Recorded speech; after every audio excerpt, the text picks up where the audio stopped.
Today, we are going to talk about begonia, also known as 秋海棠. When talk about begonia, most people think of a species, like a flower species, like a Pacific flower.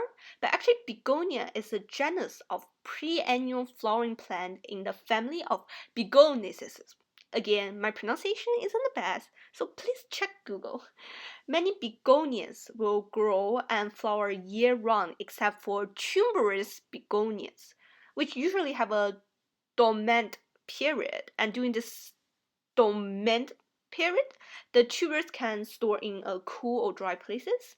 Well, this genre contains more than 2,000 different plant species, which make it one of the largest genres of flowering plants.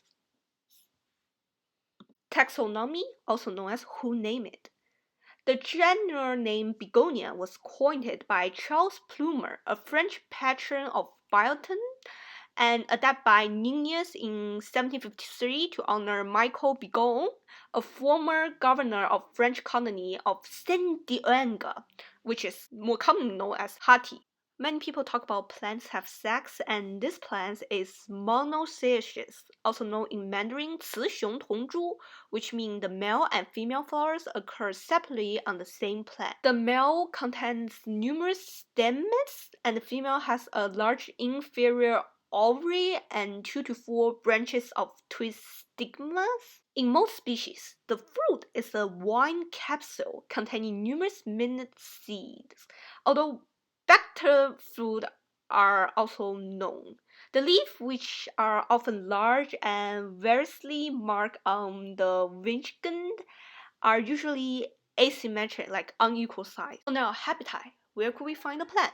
Well, this plant was native to moisture, subtropical, and tropical climates, but in modern era with technology manipulation, climates was not really any restriction anymore.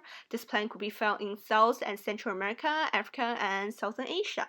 And some species could be found in cooler climates, and they are mostly indoor ornamental houseplant. Well, cultivation, how should we plant the plant? Different group of begonias have different requirement, but most species come from tropical regions, so they require warm temperature. Most are forest undestroyed plant and require bright shade. Well, it will not really tolerant to full sun, especially in the warmer climates.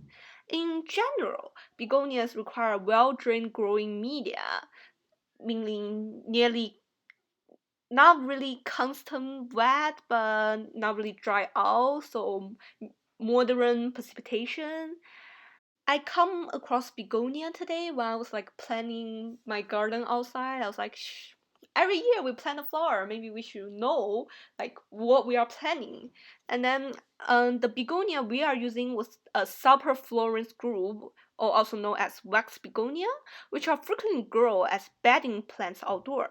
And wax begonias are very attractive. They adapt well when brought inside the house for overwinter and can live up to 4 to 5 years. However, it could be our problem, most likely our problem, that our begonias never grow over a year. Quite sad. But let's get to culture. I didn't find much about culture. I just know that cultivate Kimjongilia, I don't know how to pronounce it, it's probably Korean. It's a florarium embedment of North Korea.